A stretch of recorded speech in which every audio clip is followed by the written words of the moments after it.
Hello, everybody, and welcome back to Everyday Bitcoin, a new Bitcoin podcast focusing on Bitcoin's adoption and its use as money, as the new everyday money standard. Today, new episode number 5, coming at you on recording December 3rd, 2025, block height 926,331 at a current price of $93,417.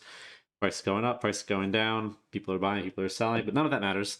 But what does matter is that today I'm joined by Mr. Ben Justman of Peony Lane Wine. Ben, welcome to the show.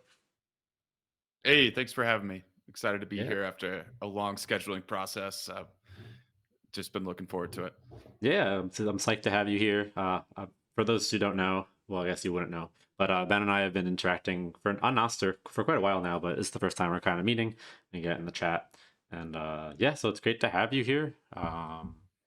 Yeah, and finally you made it happen. So welcome to the show.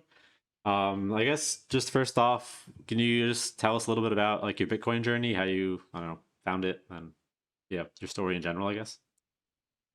Yeah, class of late 2020, kind of really got it in 2021. And when I moved back home to a year into starting my winery, so a year before I had sales, I moved home to family farm to build a house with my dad and moved in with a Bitcoiner that I've known forever and just didn't know he was a Bitcoiner. And he got me to start looking, and I started listening to Bitcoin podcasts the whole time I was building my house. So it was like this deep dive with starting a winery, building my house, and figuring out Bitcoin into low time preference, building things that really last and matter. And got hooked, bought the top really hard, rode the bear market down really hard, and have just kind of been building the winery more and more towards Bitcoiners all the time. Hmm. And then, so the winery, from what I understand, your dad passed it down to you, correct? To a degree, we planted the vines in 2004, and so as a kid, I was definitely out there every summer working on them. And he always wanted to grow all his own food, is why we moved to Colorado, and why I grew up on a farm. And got convinced to plant grapes, so he planted grapes and then started making wine more as a hobby than anything.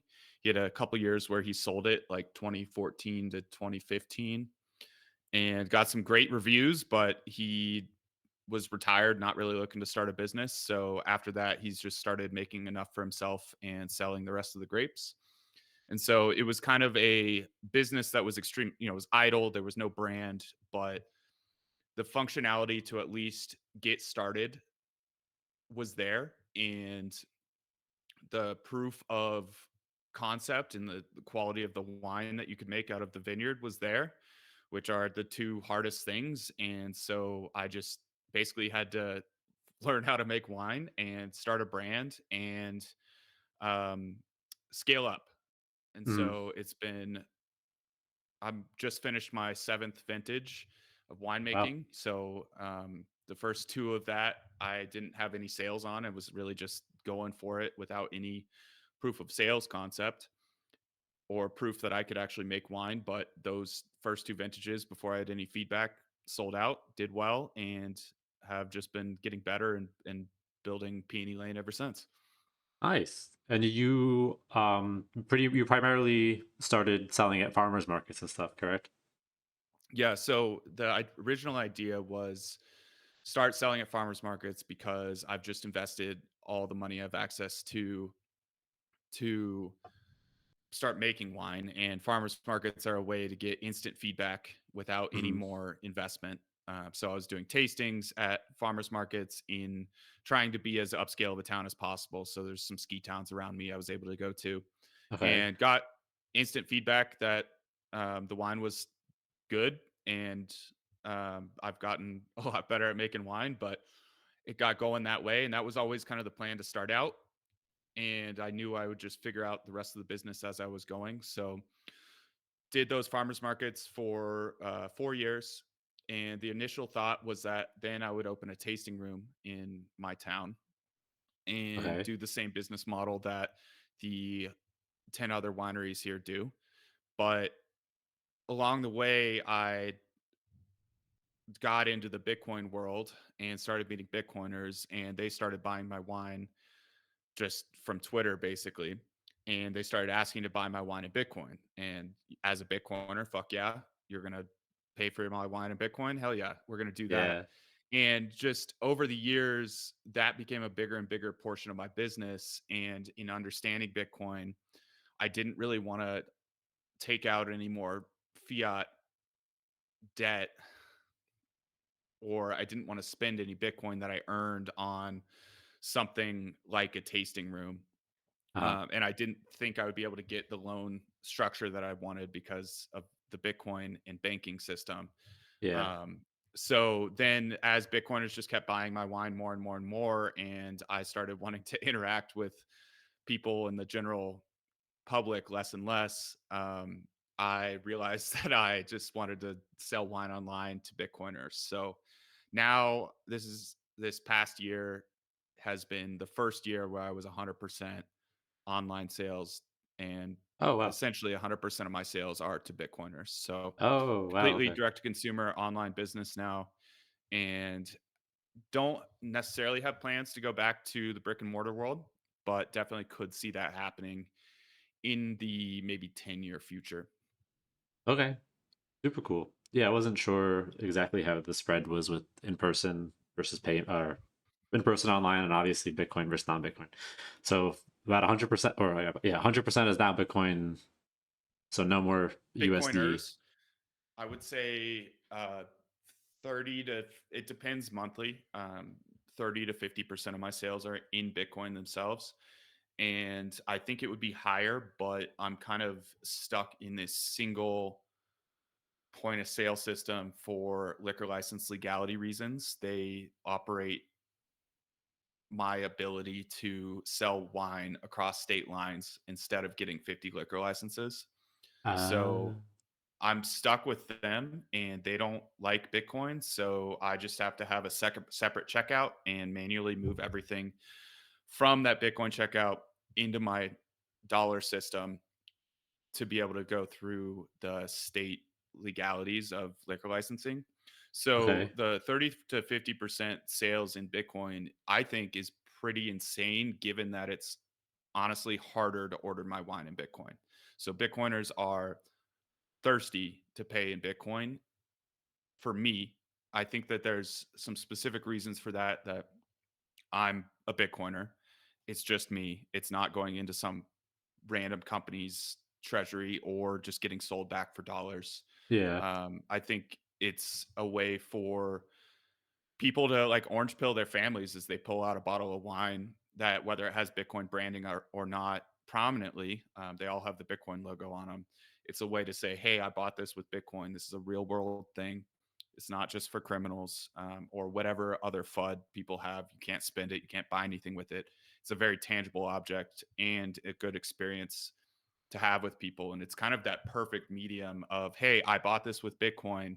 And since we're having a glass of wine together, we're already having a good conversation. We're already hanging out. So it kind of Yeah. eases that transition into talking about it. That and Bitcoiners really appreciate that I don't use a ton of additives in my wine. And once you kind of taste how you feel the difference between my wine and just any other typical wine you buy off the shelf, you're going to kind of get hooked on that.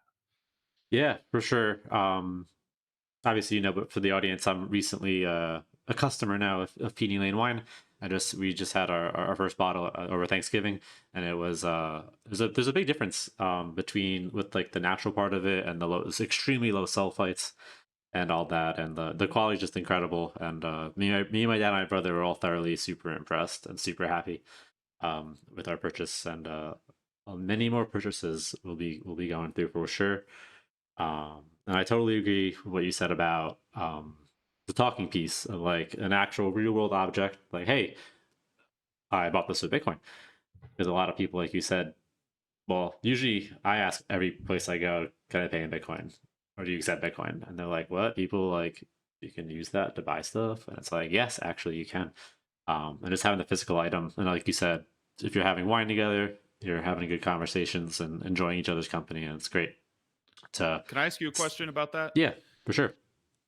What's been your experience post Square adoption with asking that? I've kind of stopped. Like I've just when I was doing in-person sales, I would interact with farmers market people and like they'd ask, what are all these Bitcoin people coming up to you and spending a lot of money on this? Like, can I do that?" And I'd get them a wallet and, they'd forget about it or it'd be too much of a hurdle. And they all used Square. And so I've gotten kind of tired of asking that question in person. I'll do my orange pilling to people I really care about. And I'm curious, how have you noticed a difference between the Square adoption and non-Square adoption? Like, has there been a difference in sentiment? Um, I would say yes. Well, for instance, the first place I went, a coffee shop near where I live, I saw on the map they were accepting it, so I swung by and I was like, "Do you accept Bitcoin?" And they're like, I don't think so." I was like, "Are you sure?" Because like it says it on the map and like that you should via your Square terminal. And I actually helped them find it, and they were like super excited. Um, and then the next time I went in, they were like, "Oh, hey," like to a coworker, like, "Hey, this is the Bitcoin guy," and I was like, "Hey."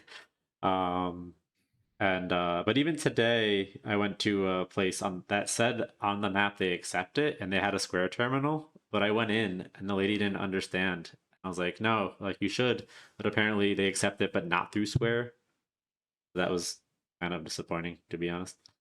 But I'm gonna email them and be like, "Hey, you should enable this because you accept it, but you should accept it more easily." But I think in general, another place I went to today, Square Terminal. So I was mentioning, hey, it's really easy to accept it. And the baristas were like, if we can accept it, or the owner is probably, if you have to accept it in Bitcoin, not interested. But if we can accept it as dollars, then for sure, I don't see a reason why. I think that's probably the biggest sentiment change is when you tell the people, the baristas, even if they're not the decision maker, that, hey, you can receive it in like dollars, Bitcoin, or a combination. I think they're much more open to the idea. Um, which is fine. Obviously, you gotta start somewhere. Hopefully, you start accepting it in general, maybe in dollars, and then over time, if you're curious, educate yourself. You realize, hey, I should actually just like not convert it to dollars. Um, but that's been my experience so far. But I still ask everybody, and it does get a little annoying getting constantly rejected. But I don't know, just trying to plant seeds everywhere I go. Maybe someone looks into it, is curious, and then you never know. I don't know where that'll go. So you don't really, you've given up on the, not given up, I gotta say, but you no longer push it so much, more so people that you care about, you were saying? Yeah, I mean, like you said, it's a ton of rejection, and Yeah. it's like I just want to go about my day and buy a coffee for the most part. Um, I don't. I think the evangelist part of me is just a little burned out in the sense that um, one, the friends I when I was really evangelizing when I first got in and my brain was blown from figuring it out, going through the crazy, oh my God, this is what Bitcoin is phase, um, was at the top of the 2021 pump. And anyone who I convinced to buy then wrote it down 80% and was Mm, like, this is stupid. So I've kind of easing back from the wanting to convince people to buy it and more wanting to convince people to study it. And yeah. um, I find that that's more rare and takes a deeper connection. However, I think a lot of people need touch points. And so what you're doing is providing an extra touch point for someone to get Bitcoin in the real world. Enough people do that, they start to get curious, and you never know which one is going to do that. But when I was selling wine at farmers markets, I was, just crowd of people in front of me. Anyone could stop by, and I had a Bitcoin preferred sign out, so it was pretty prominent. Yeah. And I just had enough people. I had enough experience talking to people about it or them commenting on it that I just kind of got tired of doing that in the public space because that was my job. That was like, hey, I am trying specifically to be that touch point for people. I'm trying to connect my high quality local brand to Bitcoin to create this perception in their lives. Like I said, that it's not criminals, it's actually like this real thing. There are real brands taking this. And I think in what I've learned about, I mean, just diving into the Bitcoiner business aspect is like there's a ton of businesses that I had no idea were run by Bitcoiners, and they're just like, they're just running their business and stacking sats. Yeah. And there's not the thing I've noticed that's really interesting is they don't really know that there's this rabid base of Bitcoiners who want to buy their product and want to support them if they're not like focused on Bitcoin Twitter or Noster. And then when I share my experience with them, they're like, "Oh, okay, so this is a real thing, and there's all these other companies that have proven that Bitcoiners can really benefit a business of all different sizes." I mean, I was blown away by Steak and Shake. Hmm. Like when they did that, it was like, "Okay, cool, let's see, let's like all these. It's like, okay, let's talk in a year. Is this going to make a difference?" And I wasn't really confident that a brick and mortar store would benefit from accepting Bitcoin or being loud about Bitcoin. That said, they have much more of a footprint than most brick and mortar stores. So there's almost this middle ground when it comes to, or this, like, it doesn't work all that well for small brick and mortars that are just banking on foot traffic, or maybe if they're next to a Bitcoin hub like the Space or the Bitcoin Commons or something, you could probably get some nice Bitcoin foot traffic and become that local area's Bitcoin place. But you need a lot of Bitcoiners to make a difference. Whereas Steak and Shake has Yeah. this larger brand where Bitcoiners from all over, like whenever I go to Denver, I try and go to Steak and Shake. But a lot of that is also they have the high quality product now. They have the beef tallow, they have the grass fed beef, they have the A2 milk. They're working on no high fructose corn syrup in their tomato or in their ketchup. So it's a little bit of a chicken and the egg. You kind of like need the high quality. You need Bitcoin to attract Bitcoiners, but you also need the high quality food, the kind of Maha movement in Yeah. that to attract Bitcoiners. So they kind of did both perfectly right, and were big enough to actually benefit from like scale of being on Twitter, and like now anyone can go. But that's been extremely impressive to see. And I don't know. I mean, that and the Square thing is just makes me super bullish on ability to spend Bitcoin and kind of the slow seep of Bitcoin into the business owner zeitgeist, where so many merchants use Square, and now that it's possible to just turn it on, yeah, sure, that coffee shop might just accept it to fiat, and I probably am. If I know that, I'm personally less incentivized to spend Bitcoin there. However, if I really want to make the effort, I can just have dollars on my Strike app and pay it that way, or on a Cash App or something. And Uh-huh. there's a lot of people who are probably more willing to do that than I am. Um, so th- that also gives them the opportunity to, if they see a few more, like five more people like you come in, maybe I'll take 1% of my sales, because that's a super easy switch to flip. And I started doing that like 3 or 4 years ago. Square had a beta or an alpha test, and I was on the alpha test of like 30 businesses that were converting portion of the Square sales to Bitcoin every day. And it was awesome. I mean, it was great. See, I had it at a pretty low amount because I was also getting paid Bitcoin elsewhere, Yeah. and I needed cash. But it was pretty cool to see just like 10, $15 of Bitcoin stacked every day without thinking about it, Hmm. and low lift, set it and forget it. And that's the ultimate stat stacking tool, is when you can set it and forget it, and it's just a portion goes into there. Yeah. Hard agree. And I'd be curious. I'm hoping. I assume they will. That Square or Block, whatever you want to call them. They release at some point, and then maybe a couple months, some statistics on like merchants that have turned it on, have enabled payments via Bitcoin, and like if they can even provide payment. Oh my gosh, I can't speak. Merchants that are accepting it as Bitcoin versus merchants that are accepting it as dollars. And potentially, I don't know if how they could do this. If they could maybe even see if there's an increase in sales after they do turn it on. 'Cause like you said, Steak and Shake, I think they reported like 13 to 15% more. I forget if it was revenue or profits, but since they started accepting Bitcoin in comparison to their competition, which is massive. And Mhm. and I actually went to Steak and Shake when I was in the Houston airport on a layover. I like walked past it. I was like, "Oh my god, Steak and Shake!" But I remember saw someone on Noster was like, apparently they don't accept it at the airport. But I still asked, and they were like, "Yeah, we do." I was like, "What, really?" And then at 6 a.m., I had a Steak and Shake burger, Mhm. specifically because of the Bitcoin. Yeah, but even like, yes, pay in Bitcoin, use Bitcoin that way. And I think that's the ultimate vote with your money. However, if Uh-huh. you just like vote for Bitcoin businesses with your dollars, that's still valuable because it's up to the business to keep the Bitcoin, hold the Bitcoin, or convert it to Bitcoin. And so any revenue, any income increase is pretty awesome. And yes, we just need to see more Steak and Shakes, like continued success in that way, and then some Square sales data. I think will go a long way.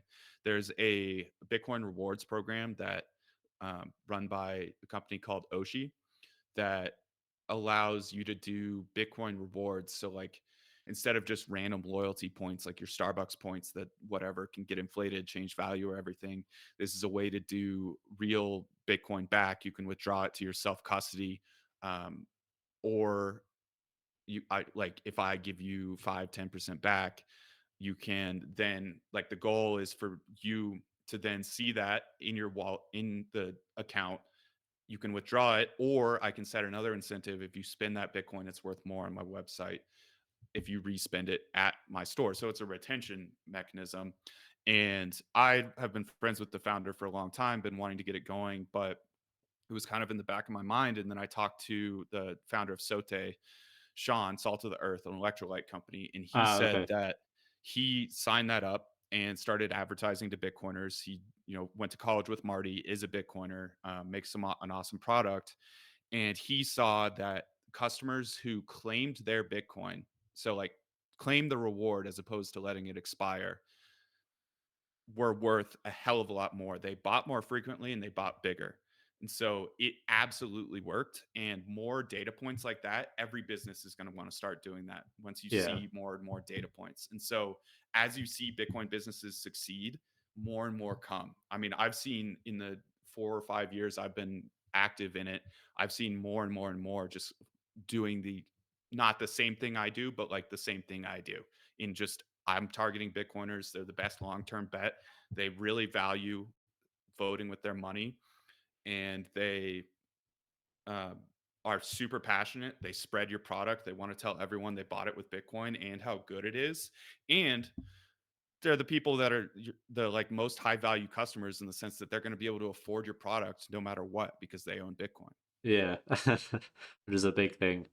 And it makes you wonder, obviously we're kind of niche in general being Bitcoiners, but I wonder like the true numbers on how many, because not everyone's super vocal about it, obviously. And like you said, you knew a business owner that was a Bitcoiner without really knowing it.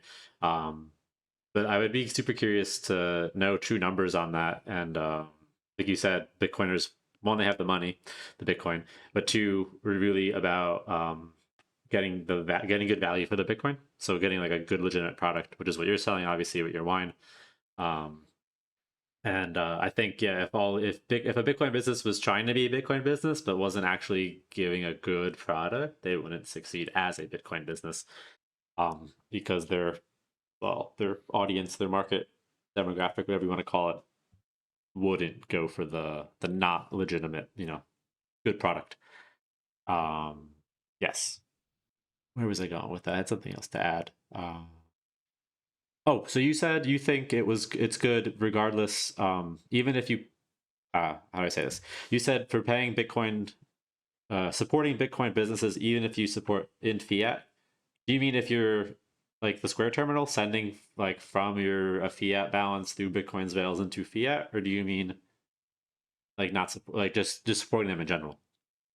I mean, the value, like the big credit card companies charge more to small businesses. And so they promote Small Business Saturday and spend your money locally. And it is shown that if you spend your money in your local town, it's going to stay within the community more, right? So when you're in a city, that's a little bit harder.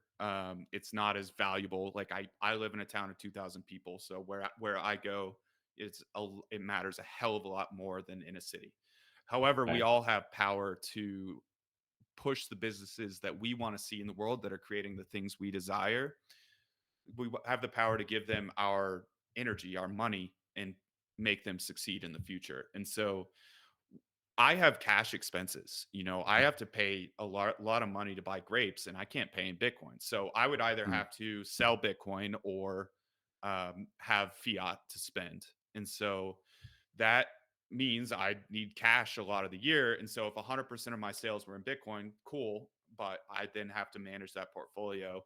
And anyone in Bitcoin who has to, and if you have a job that's a lot more consistent, it's easy to just stay humble and stack sats. But when you're running a business and accepting Bitcoin, there is a little bit more management there because your ratios can get off on how much you're actually able to save. Um, Oh, interesting. y- if you have, a money that you need to spend, and like I have specific seasonal sales in buying grapes, and so if I think that there's a chance in 5 months, or I guess it'd be about 10 months from now, that Bitcoin would be a hell of a lot lower, I better, I have to make sure that I can buy those grapes in 10 months. Yeah. It's a little bit more pertinent when we get a little bit closer. However, I have gained a ton of value just from Bitcoiners supporting me through fiat. 100% of my sales are Bitcoiners now, but only 30 to 50% are Bitcoin. And that means I can stack those sats, but I also have cash flow issues at times. So then I have to manage that portfolio. And it's just as beneficial for me to receive Bitcoin versus receive fiat. There's slight differences, but if we're talking like real large scale, the Yeah. sales that I get in fiat are just as valuable to me as the ones that get in Bitcoin on like a actual bottom line perspective. However, I like 100% value the people who I 100% value the big like the people who take the effort to pay in Bitcoin more. I'm Yeah. gonna like go the extra mile for them in an even further sense. Um, so you vote with your money.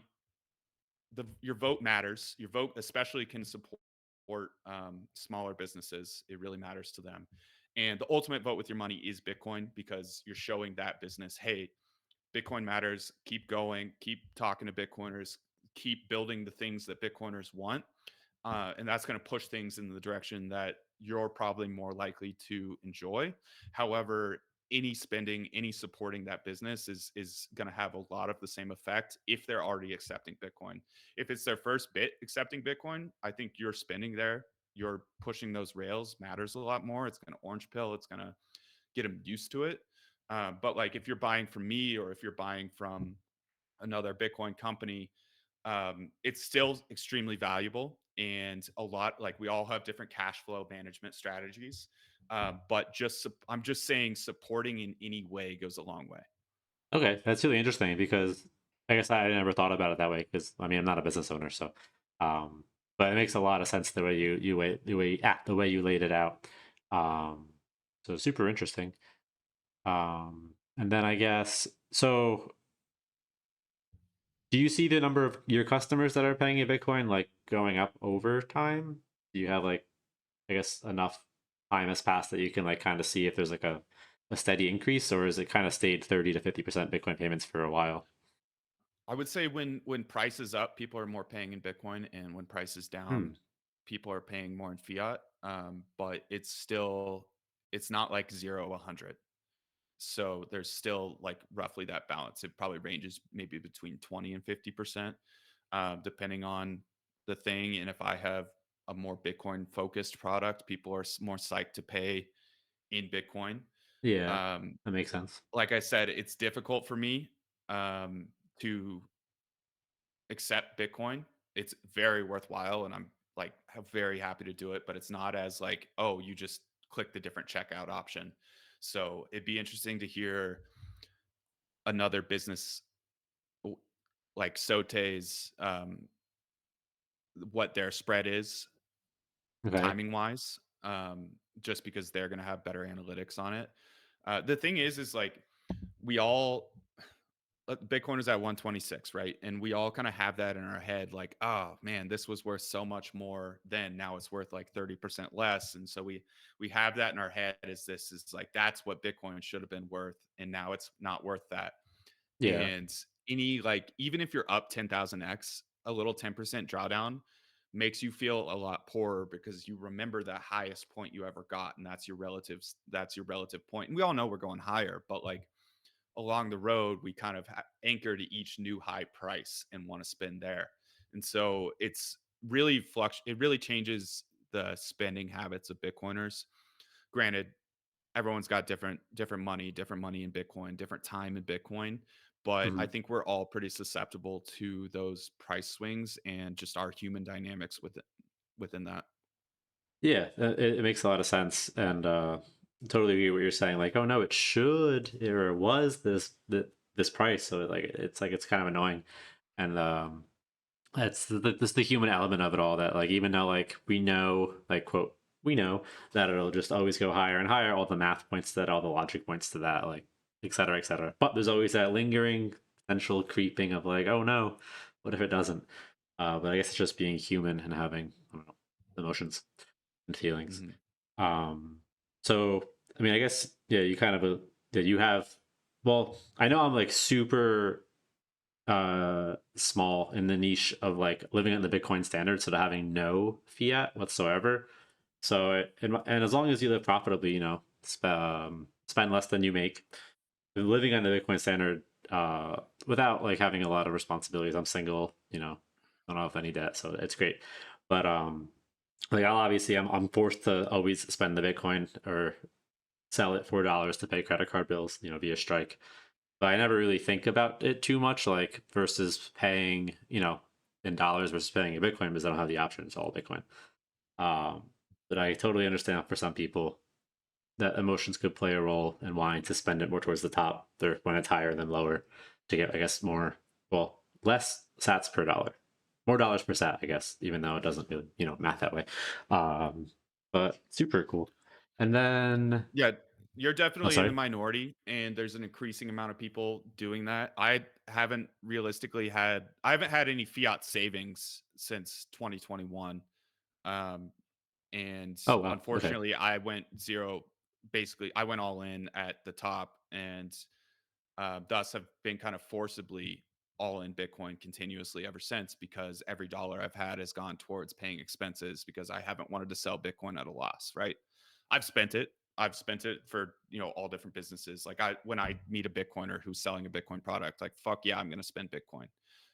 But at the random coffee shop that happens to accept Bitcoin doesn't that it brings it to fiat, I'm a little bit less motivated because I don't spend and replace. I don't like my sats that I get is what I have, and I'm trying to like just keep that aside as much as possible and Yeah. float on the fiat income that I have. Oh, okay. So I guess for your business then is where you would have fiat savings to potentially fund Yeah, the stuff. distinction I'm making is like obviously I have fiat coming in. It's just basically continuously earmarked for some expense already as soon as Okay. I get it. Okay. That makes sense. And then I guess just one final question, we'll wrap up soon, is in general, like what effect has Bitcoin had on your business and like just accepting it and being a Bitcoin business in terms of like I'm assuming well yeah, 5 years ago, you would never have assumed or never have thought you'd be in this current position. So I guess do you have any thoughts on the journey that it's been with Bitcoin and I guess even like on a personal level if you want, but I guess in terms of your business and just how impactful it's been and should continue to be? Yeah, I don't really preach number go up at all when it comes to the business perspective because number go up has completely not helped me at all until like the last year. I Okay. was below my Bitcoin was above my cost basis, or sorry, Bitcoin was below my cost basis for the majority of my time in Bitcoin. And I'm only here because I did the research and felt the conviction. And what continued helping me was meeting other Bitcoiners, meeting people in the Bitcoin community, and the drive, the conviction, the positivity, the relentlessness, and the support to other members of the community. So, I might have, I don't think I would have. I really had the conviction at the bottom. But what really helped me was people were spending Bitcoin. Bitcoiners were buying my wine at the bottom. And helping me survive realistically because that was some dark times financially going down 80% when you're all in Yeah, I'm um, sure. and you have business debt hanging over the head. So I preach Bitcoiners more than Bitcoin. And when you have a high quality product and you understand Bitcoin to a degree, at least, like you are ripe for this customer base. of amazing people who are dying for new ways to spend their Bitcoin on high quality goods. So like I appreciate it as like, yeah, when you speak to a business owner, you're like, yeah, you can make some money, but it's not like a predatory relationship at all because Bitcoiners are like, no, I want every business to accept Bitcoin. I want Bitcoin to be the money and I will put my energy and drive and support that. So it's a positive feedback loop where the best business owners, the people who make good products that Bitcoiners want to buy, will flourish. And Bitcoiners kind of just work to make that happen. So I've seen it personally. I'm a small node, I'm a small data point, but seeing the bigger businesses, like, I mean, bigger businesses than me as far as uh, bigger D2C plays, and then Steak and Shake being the massive example, have been super heartening to see that it's like, no, it's not just me. It's not just me experiencing the positivity of Bitcoiners, the support of Bitcoiners. It's actually pervasive, and everything I've seen is stuff other businesses can jump into and really benefit from. And Bitcoiners benefit the same way because they want to support Bitcoin businesses. They want high quality products. And when they vote with their money by purchasing from these businesses, more of the businesses producing the goods they want to exist in the world continues to flourish. So Yeah. it's slow and you don't feel like every purchase makes a huge difference, but it really does in aggregate. And it's innate in the Bitcoin world to bake small changes to change the world. And it's really felt, I mean, every business that I talk to that implements Bitcoin in some way really seems to get a boost. Not from, I don't know, like price appreciation has been great the past couple of years, but for a little while it's been below my cost basis. So, like now it's great, but I'm still holding on to that Bitcoin. I'm not utilizing it in a massive way because it's like still think we have so much higher to go. So it's an awesome treasury, and I think it'll pay off in the future. But as far as like the value of Bitcoin affecting my business, it's been pretty minimal. It's nice to have right now, but it's not Okay. like life changing at all. Granted, I haven't seen a massive run up in my time in Bitcoin, and I timed my buys poorly. So it's really Bitcoiners that make a huge difference to businesses, and Bitcoin, the asset, is just an added bonus. Okay. I totally get that. And whenever I do stumble upon a place that accepts Bitcoin, when that happens rarely, but now, obviously it's becoming more common. I always make sure I tell them like, hey, I specifically came here um to because you accept Bitcoin. And I told that to That's the huge. coffee shop. I told them like tell the owner like I was definitely probably the first person to spend Bitcoin on their new Square Mhm. stuff. But I told them like tell the owner that like you now have a new customer Yeah, because you're accepting Bitcoin. And like I'll that's probably go huge there at least because once a week. even if I like it's hard to quantify, especially the people who go there for that reason but spend dollars. And so any touch point is great because there's going to be a small amount of people spending Bitcoin at each of these businesses to start. And Yeah. so the vocal, I'm actually here for this, them hearing that is super valuable because in the numbers it might not seem that big, and they might think, it's not that worth it. But the more people expressing that and making sure people know, or like, the people always ask me like how to orange pill a business, and the only thing I can tell them outside of like, now it's easy, is you have to become their best customer. You have to become a regular, otherwise they don't care about you. You're just another person. And Yep. yes, you can be another data point, and it's great. And that what you're doing is the best kind of data point. You're spending Bitcoin and you're telling them that's why you're there. But ultimately, to really affect change, and push your message further in the like, I want this business really to succeed because of Bitcoin, it's becoming a good customer, showing them, not telling them that you're in it for Bitcoin. And telling them is valuable, but showing that, but like, I leaned into Bitcoin so much harder as a business because my best customers were Bitcoiners. Yeah. Makes sense. Yeah. Makes total sense. And I guess if I could ask you one last question, non Bitcoin question, but one that I don't think I did it the last time, but something I want to do every guest is what is something that makes you lose track of time? And don't say Bitcoin. Um, The things that I was really into skiing and mountain biking, a lot of like solo adventure sports before I got into Bitcoin and before I got into making wine. And a lot of the winemaking slash running a solo business has taken the joy out of solo sports for me. And so whenever I'm working with a team, just doing something as a collective, I get super fired up and just want to go, go, go. And so that's with a new show that I'm starting called Soap Quest, primarily Yeah. on Noster, but on all different feeds where we're talking to other Bitcoin businesses, trying to spread that message and just have these conversations like I'm telling you about. I lose track of time there and get fired up, and then realistically, it's pick up basketball and pick up soccer every week are the things that I look forward to Oh, most. nice. That's awesome. Yeah. I admittedly still need to check out SoapQuest, but I will be doing that. I'll subscribe for sure. Because yeah, obviously another Bitcoin podcast and want to support your work, and it seems like a cool show. Great. Well, thanks so much, Ben. Is there anywhere you'd like to send anybody, or I'll put stuff in the description, but anywhere in particular? Like Yeah, know one about you? growing SoQuest. So follow SoQuest anywhere. It's more of a show. We're trying to do a lot more visual than podcast, and make it worth your while to actually look at a phone or the Rumble for 5 minutes. And then I sell wine at peonylanewine.com and am pretty active on Twitter and Noster at Ben Justman. And just reach out if you have any questions about wine or want some recommendations or just want to learn about it, touch base, whatever it is. I'm pretty available.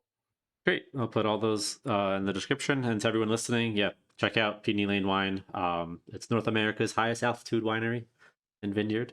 And the quality is it's exceptional, and it's super good wine. And if you're like kind of a Napa Valley snob, I'm sure you might have judgment, but after you taste it, you'll definitely be humbled, I'm sure, from some good Colorado wine. Great. Well, thanks so much, Ben, and thanks everyone for listening, and we'll catch you next time. Bye.